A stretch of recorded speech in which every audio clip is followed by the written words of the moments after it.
Hi, welcome to WarHQ. My name is Lucius. Today what we'll be doing is our part 2 of our Warriors of Renown series.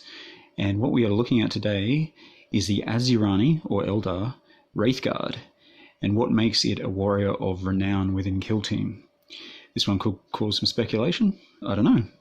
But these have seen some pretty good success in some of the recent tournaments. I've used them quite a bit, and got to say they're awesome. Now what we're going to go through today is we're going to be looking at the strengths of the Wraithguard, the weaknesses of the Wraithguard, the weapons that it has available to it, any sub-factions that best suit the Wraithguard, and the best tactics to use when using a Wraithguard.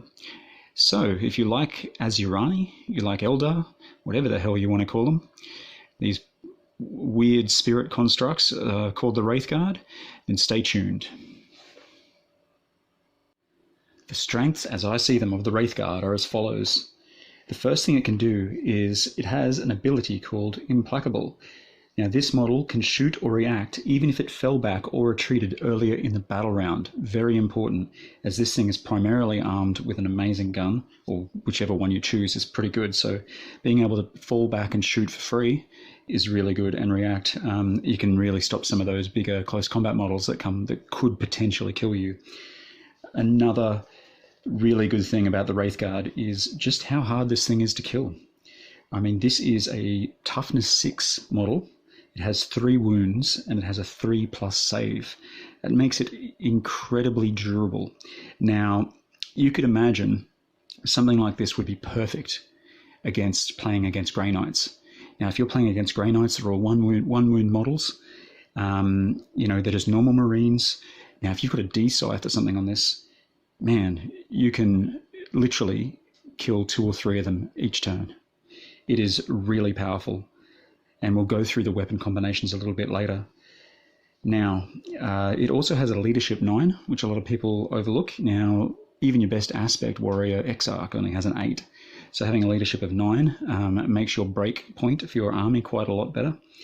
And lastly, the weapon combinations that it can use. So it can either have the Wraith Cannon or the Wraithguard, the D-Scythe, and these I'll go into a little bit later, but they are really powerful. It also has a single attack with its Wraithguard Fists, and these Wraithguard Fists do D3 damage, and are quite brutal as well, and definitely worth a mention. The weaknesses of the Wraithguard are few, but the one that stands out the most is probably its points cost. Now, it's quite a crippling points cost at 41 points per model. Unless you're playing like 125 point games, that makes it quite tough. Now, as I was saying before, you might want to have this on your roster of your Asuryani team, just sitting there just in case you come across something like Grey Knights or some small elite teams, or some teams that may have a larger model that you need to take out with a big cannon. Or you just need something tougher in your squad to survive and hold an objective. So I think the points cost is countered by that. You're not going to use this all the time, but when you do use it, it can be quite effective. Another weakness is its low close combat attacks. Now, it only has 1 close combat attack available to it. It's not such a big deal. I mean, you don't want to miss, obviously.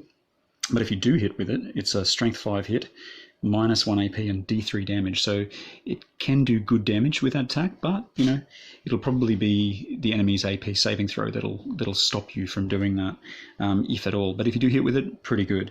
So those 2 weaknesses, I think, are the main ones. But ultimately, they're not that bad in the scheme of things. This model has access to 2 different weapons, and they're both the same cost, so it doesn't matter, you can have either. And these are the Wraith Cannon and the D-Scythe. Both are very similar in their abilities, but one does a lot more damage and one does more attacks. So let's have a look at this. So the Wraith Cannon is what it comes with normally. The Wraith Cannon has a 12-inch range, Salt 1 weapon, has a 10 strength, -4 AP, and D6 damage. So that's some seriously crushing damage. Now the D-Scythe, on the other hand, is a range 8 weapon, is Assault D3, is a strength 10 weapon, -4 AP, and does 1 damage. But this weapon automatically hits its target. This is insane. So this is what I was telling you about before, is if you're coming against, say, Grey Knights or something even better than that, because you're automatically hitting with such a high strength and AP, Necrons.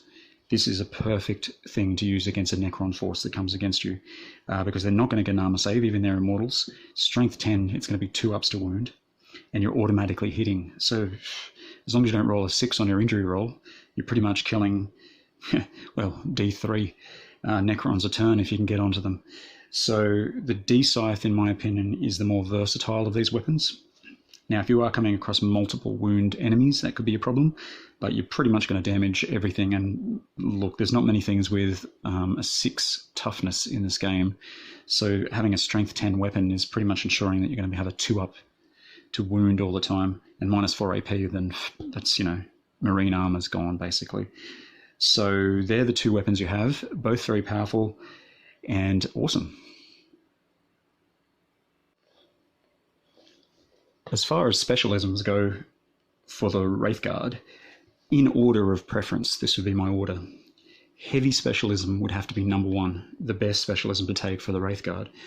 That's because you can get the tactic more bullets. And with that tactic more bullets, you can get +1, like an extra +1 to your shooting attacks. So on your D3, it'd be D3 +1, as long as you don't roll a 1. So that is very powerful. You would then aim for the Veteran Specialist. Now, the Veteran Specialist is going to get that pre-game advanced move, which is super important too. This thing isn't super fast, and really with a D-Scythe or something, you're going to want to get it right up into the enemy's face or onto an objective that you can hold. So that's number 2. And lastly, I think the Demolition Specialist is probably the worst. And the only reason for that is that you already have a strength 10.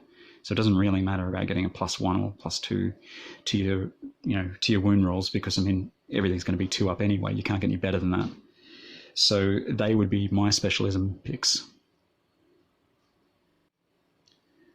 With your craft world abilities or your sub-faction, there's only really 1 or 2 that stand out as being useful for the Wraithguard.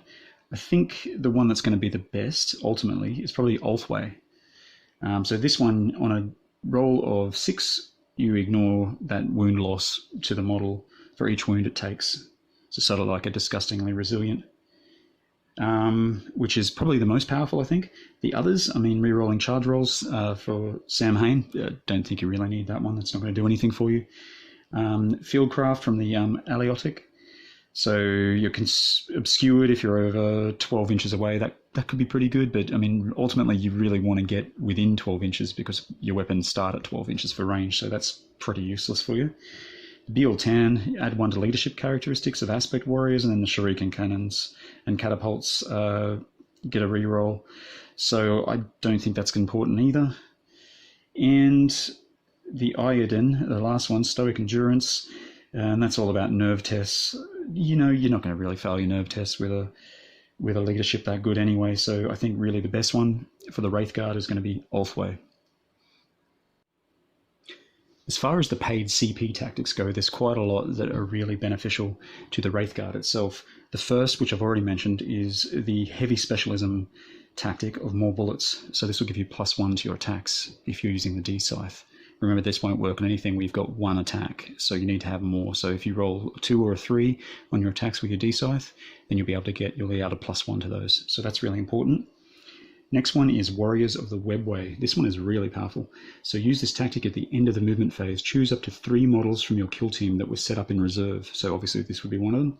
Set 1 of those models up anywhere on the battlefield that is more than 5 inches away from enemy models.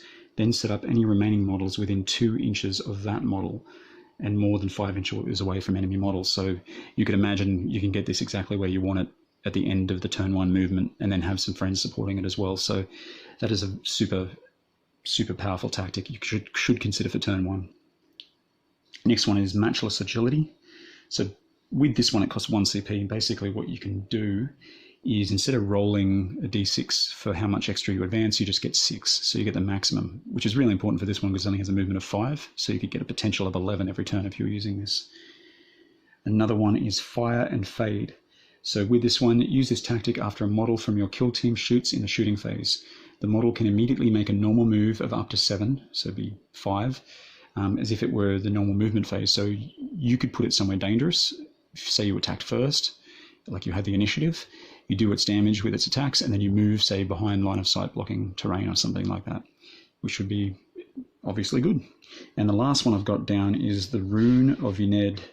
So with the Rune of Uned, basically most teams have this one. It's when you're going to die or be taken out of action, you can spend 2 command points and you can roll a d6. And on a 4+, you suffer a flesh wound instead of being killed. So I think with such a expensive model like this is going to be, a large chunk of your team's points, you'd want to be using something like that or have 2 command points up your sleeve to try and save it. It's a 50-50 chance of saving it. I think it's worth it. So they're my choices for the tactics. So there you have the Wraithguard of the Asuryani or Eldar Nation.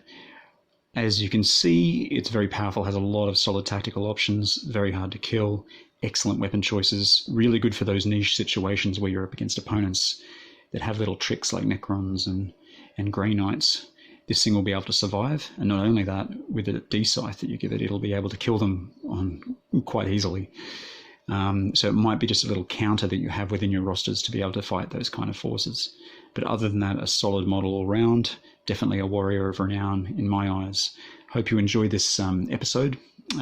As per usual, please like, comment, subscribe. If you've used the Wraithguard, you have mixed results, let me know about it in the comments below. Super keen to hear what you think about it. Other than that, my name is Lucius, and for now, we're WarHQ, and I'm signing out.